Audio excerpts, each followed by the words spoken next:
संजय और पूर्वा की शादी हुई अभी महीना भर ही हुआ था। पूर्वा एक साधारण परिवार से थी। संजय ने जब बिना दहेज शादी के लिए हाँ कही तो पूर्वा और उसके घर वालों की खुशी का ठिकाना नहीं रहा था। शादी से पहले जब संजय पूर्वा से मिला था तो बोला था, पूर्वा मैं तुम्हें एक बात बता देना चाहता हूँ।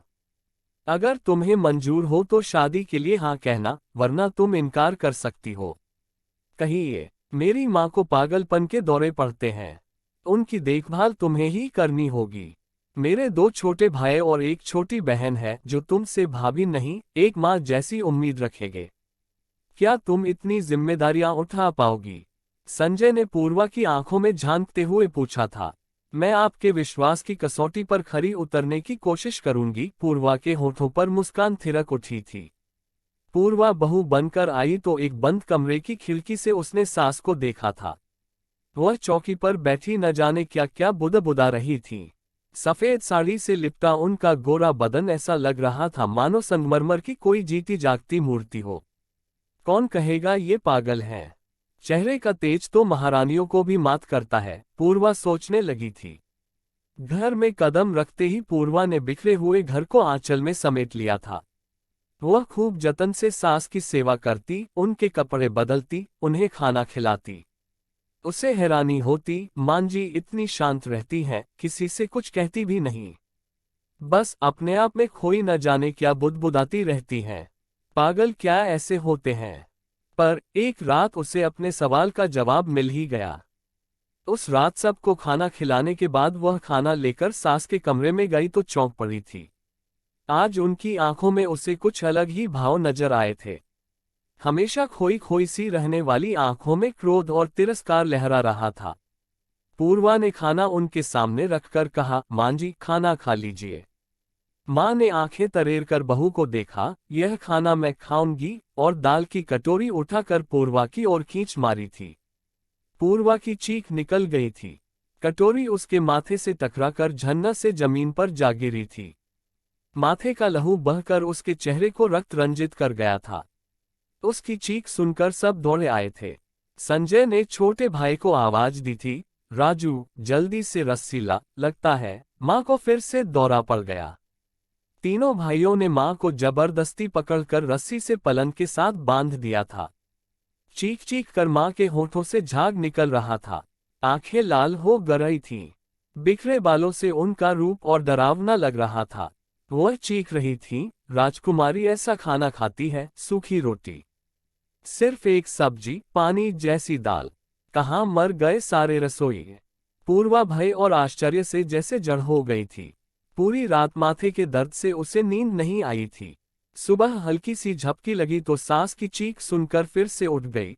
औरंगजेब दरवाजा खोल देखा तो 4 बजे थे। उसने संजय से पूछा, माँ इतनी उग्र क्यों हो जाती हैं? माँ हमेशा से ऐसी नहीं थी। जीवन की कड़वी सच्चाइयों से सबको एक न एक दिन रूबरू होना ही पड़ता है। पर माँ सच्चाइयों को सहन नहीं कर पाए और उनका दिमागी संतुलन बिगड़ गया। कड़वी सच्चाइयाँ? हाँ, मेरी माँ बहुत बड़े जमींदार परिवार की इकलौती बेटी थी। पिता राजा साहब कहलाते थे और वह राजकुमारी। दर्जनों नौकर एक हुक्म पर दौड़ पड़ते थे। उनकी हर तमन्ना पूरी होती थी। जब उनका विवाह मेरे पिता के साथ हुआ, तभी से उनके जीवन में उल्टा चक्र घूमने लगा। एक राजकुमारी के दासी बन जाने की दुखभरी कहानी। क्या? पूर्वा आश्चर्य से बोली। मेरे नाना ने मेरे पिता के घर का ऐश्वर्य देखकर मेरी माँ का विवाह किया था। उन्हें पता नहीं था कि मेरे दादाजी की शान खोखली है। ठीक वैसी ही जैसे सोने का मुलम्मा चढ़ा पीतल का जेवर। उनका मकान तक गिरवी पड़ा था। वजह थी मेरे दादा और बड़े चाचा की जुए और शराब की लत। इन सब से जो संपत्ति बची थी वह 5 बेटियों के दहेज में स्वाहा हो गई। मेरे पिता कॉलेज में प्रोफेसर थे। माँ उनके साथ शहर आ गई। पिता के घर से पति के घर का माहौल एकदम अलग था। कहाँ दर्जनों नौकर चाकर, कहाँ खुद बर्तन कपड़े धोना खाना बनाना। माँ का मस्तिष्क दोनों के इतने बड़े अंतर में सामंजस्य नहीं बैठा पाया। धीरे धीरे उनका मानसिक संतुलन बिगड़ने लगा। बच्चों की जिम्मेदारी, जीवन की छोटी बड़ी जरूरतों और मन की अतृप्त लालसाओं ने माँ के हृदय को डांवाडोल कर दिया था। पिताजी माँ को भरसक खुश रखने की कोशिश करते। माँ का जीवन सामान्य धर्रे पर आने लगा था कि नियति ने अपने क्रूर हाथों से मेरे पिताजी की जीवन डोर खींच लगी। माँ विधवा की कंटीली राह में नितांत अकेली रह गईं। उनकी स्थिति बिल्कुल भंवर में डोलती उस नाव जैसी थी जिसके नाविक को सागर की गहराई लील गई हो। जीवन के भंवर में फंसी वह इस आघात को झेल नहीं पाए। पिताजी की मौत के 1 महीने बाद उन्हें पागलपन का पहला दौरा पड़ा। बुरी तरह चीखते हुए माँ ने घर का सारा सामान उठाकर चीखते हुए फेंकना शुरू कर दिया। बड़ी मुश्किल से पड़ोसियों ने उन्हें कमरे में बंद किया। पूरी रात वह चीखती चिल्लाती रहीं। खुद तो मरकर मुक्ति पा गए और मेरे सिर पर छोड़ गए सबको। काया कहीं के, मुझे पागल समझ रखा है क्या? इतने बड़े घर की इकलौती बेटी हूं मैं। नौकरों की फौज है मेरे लिए और मैं खाना बनाऊं, कपड़े धोऊं, बच्चों के नखरे उठाऊं। मार डालूंगी, सबको मार डालूंगी। माँ कभी ठठाकर हंसती तो कभी बिलख बिलख कर रो पड़ती। पूर्वा की आंखें बरस पड़ी। उफ, कितना मानसिक क्लेश झेला है माँ ने। मैं तब 14 साल का था। मैंने समझ लिया था अब मुझे ही छोटे भाई बहनों की देखरेख करनी होगी। माँ को भी संभालना होगा। मैंने घर घर जाकर ट्यूशन पढ़ाना शुरू किया और अपनी पढ़ाई भी जारी रखी। पिताजी की पेंशन और ट्यूशन के रुपयों से जैसे तैसे गुजारा होने लगा। माँ वैसे तो शांत रहती पर कभी कभार व्यग्र हो उठती। कभी कभी 3 ईंटों का चूल्हा बना बड़ी सी कड़ाही उस पर धर देती। कड़ाही में चम्मच चलाते हुए बड़बड़ाती रहती, हलवा बन गया। बस अब रामदीन गर्मागर्म पूरी उतारेगा। रायता, कटहल की मसालेदार सब्जी, सब तैयार है। अरे रघु, दीना, हरी, गोलू कहाँ मर गए सब? बाबूजी को मेरे हाथ का हलवा बहुत पसंद है। जल्दी से आसन लगाओ, तब तक मैं थाली सजाती हूँ। झूठ मूठ की थाली सजा वो अपने बिछाए आसन के नजदीक रख देती और आंगन के खंभे का सहारा लेकर बैठ जाती। निर्लिप्त दृष्टि से एकटक शून्य में निहारती रहती। न खाती, न पीती, न नहाती धोती। कहते हुए संजय भावुक हो उठा। पूर्वा का मन भी भर आया। तभी माँ जोर से चिल्लाए, औरंगजेब, अभागे, खोलना मुझे, मैं बाहर जाऊंगी, जल्दी खोल। ऐसे लगा कि दरवाजा अब टूटा कि तब टूटा। पूर्वा ने मनुहार से कहा, खोल दीजिए न, बाहर आना चाहती है तो इसमें बुरा क्या है? तुम नहीं जानती, माँ घर से बाहर जाकर बाजारों में घूमती रहती हैं। जाने क्या क्या उधार में खरीद लाती हैं। सब पर राजकुमारी होने की धौंस जमाती रहती हैं। एक दिन तो उन्होंने हद कर दी। मिठाई बनाने वाले कारीगर के साथ शामियाने वाले और बैंड बाजे वाले को भी बुला लाईं। बड़ी मुश्किल से उन सब को समझा बुझाकर वापस किया। कोई मानने को तैयार ही नहीं होता था कि मेरी तेजतर्रार वाक्पटु माँ पागल है। पूर्वा सोच में पड़ गई।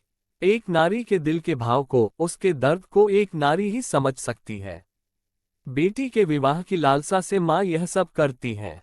मन में कहीं गहरे तक बैठा है कि बेटी जल्द से जल्द किसी अच्छे घर में ब्याह दी जाए। भले ही मानसिक संतुलन खो बैठी है, फिर भी बेटे की कम आमदनी, उसके छोटे से कंधे पर घर का भारी बोझ, बेटी के विवाह का खर्च, यह सब कुछ महसूस करके ही तो वह अनजाने में ऐसा कदम उठा बैठती हैं। पूर्वा ने पूछा, माँ, आपको औरंगजेब क्यों कहती हैं? तुमने इतिहास में पढ़ा होगा, औरंगजेब ने अपने पिता शाहजहां को कैद कर लिया था। मैं भी माँ को कमरे में बंद कर देता हूं ना, इसलिए मेरी पढ़ी लिखी माँ मुझे औरंगजेब कहती है। संजय के चेहरे पर विषाद भरी मुस्कुराहट खींच गई, जिसमें उसके दिल का दर्द साफ झलक रहा था। आपके नाना ने अपनी बेटी की खोज खबर नहीं ली। नाना तो माँ के विवाह के 3रे वर्ष ही चल बसे थे और भाई भाभी भला किसके अपने हुए हैं? संजय ने कहा। आपको मांझी का इलाज रांची में करवाना चाहिए। वहां के मानसिक अस्पताल में ऐसे रोगियों का बेहतर इलाज होता है। सब कुछ करके हार गया हूं। पूर्वा, मोहल्ले वालों ने, रिश्तेदारों ने 1000 बार कहा कि माँ को पागलखाने में डाल दूं, पर मेरा मन नहीं मानता। कैसे अपनी जन्मदात्री को पागलखाने के वीरान सन्नाटे में अकेली छोड़ दूं? पूर्वा का मन भर आया। उसने स्नेह से कहा, आप दुखी क्यों होते हैं? आपने तो अच्छी तरह अपना कर्तव्य निभाया है। कौन कहता है आजकल के जमाने में श्रवण कुमार नहीं होता? दुनिया चाहे जितनी भी तारीफ कर ले, श्रवण कुमार कह ले, पर मेरी माँ तो मुझे औरंगजेब ही कहती है ना। उनके दिल में मेरे लिए नफरत है, सिर्फ नफरत। उनका यह संबोधन मेरे हृदय में कील की तरह चुभता है। पूर्वा ने सोचा, कौन कहता है पुरुष संवेदनशील नहीं होते? क्या हृदय की वेदना और आंखों से छलकती करुणा केवल नारी तक ही सीमित है? पुरुष भी मोम सा मुलायम दिल रखते हैं, छिपा हुआ ही सही। उसने स्नेह से पति का कंधा दबाते हुए कहा, मेरे बड़े भैया के एक दोस्त जाने माने मनोचिकित्सक हैं। मैं माँ के लिए उनसे बात करूंगी। मुझे उम्मीद है सब कुछ ठीक हो जाएगा। जैसा तुम उचित समझो। संजय एक ठंडी सांस भरकर उठ गया। पूर्वा पति और सास को साथ लेकर दिल्ली आ गई, जहां उसके भाई के दोस्त डॉक्टर गोयल प्रैक्टिस करते थे। पूर्वा ने महसूस किया कि घर से बाहर निकलकर मांजी कुछ राहत महसूस कर रही हैं। चुपचाप बैठी वह गाड़ी की खिड़की से बाहर देख रही थी। चेहरे पर शांति थी। डॉक्टर गोयल एक हंसमुख नवयुवक थे। उन्होंने प्रेम से मांजी की जांच की और कुछ सवाल उनसे पूछे। मांजी धीमे स्वर में जवाब देती गईं। डॉक्टर गोयल ने कुछ दवाएं लिखकर पर्चा संजय को दे दिया और समझाया, मांजी को मनोरोग है, जिसे डॉक्टरी भाषा में सिजोफ्रेनिया कहते हैं। सिजोफ्रेनिया होने का कारण क्या है, डॉक्टर? संजय ने पूछा। डॉक्टर गोयल ने बताया, वैसे तो इसके पीछे कई कारण होते हैं, पर मुख्य कारण है किसी न किसी वजह से उपजा तनाव, जैसे बचपन में माँ बाप का प्यार न मिलना, कोई दुर्घटना, विकलांगता या फिर वैसी स्थिति जो आपकी माताजी की है। वह बचपन से जिस वैभव को देखती आई थी, विवाहित जीवन में उसकी कमी ने उनका मानसिक संतुलन ही बिगाड़ दिया। डॉक्टर, वैसे तो माँ शांत रहती हैं, पर कभी कभी चीखने लगती हैं, कभी रोने लगती हैं, कभी गहरी उदासी में डूब जाती हैं, संजय ने मायूसी से कहा। देखिए, जिंदगी एक सामान्य भावना है और जब जिंदगी पर भावनात्मक अंकुश नहीं रह जाता, तब व्यक्ति चिड़चिड़ा और आक्रामक बन जाता है। अकेलापन, उदासी में डूबे रहना, बोलचाल बंद कर देना या लगातार बिना बात बोलते रहना ही मनोरोग के लक्षण हैं, डॉक्टर ने समझाया। माँ ठीक तो हो जाएंगी न? पूर्वा ने पूछा। जी हाँ, आप बिल्कुल चिंता न करें। उचित सलाह और दवाओं के सेवन से सिजोफ्रेनिया का मरीज ठीक हो जाता है। बस सही देखभाल की जरूरत होती है, डॉक्टर ने कहा। तो पूर्वा और संजय के सिर से मानो बोझ उतर गया। डॉक्टर गोयल के इलाज से धीरे धीरे मांजी स्वस्थ होने लगी। फिर एक दिन ऐसा आया जब वह बिल्कुल ठीक हो गईं। दोनों पति पत्नी की खुशी का ठिकाना न रहा। आखिर उनकी सेवा रंग लाई थी। एक रात जब पूरा परिवार साथ बैठकर खाना खा रहा था, आरती ने खीर का कटोरा सास के हाथ में देते हुए कहा, मांजी, जरा अपने औरंगजेब को खीर तो दे दीजिए। नहीं बहू, औरंगजेब नहीं, यह तो मेरा श्रवण कुमार है, मांजी ने भीगे स्वर में कहा और स्नेह से बेटे को अंत में भींच लिया। पूरे परिवार के चेहरे खिल उठे। संजय की खुशी का तो ठिकाना नहीं था। उसे अनचाहे संबोधन से मुक्ति जो मिल गई थी। दोस्तों, ये कहानी आपको अगर अच्छी लगी हो और हमारे चैनल पर पहली बार आए हैं, तो सब्सक्राइब कर बेल आइकन जरूर दबाएं, ताकि हमारे नए वीडियो का सूचना आपको तुरंत मिलती रहे। धन्यवाद।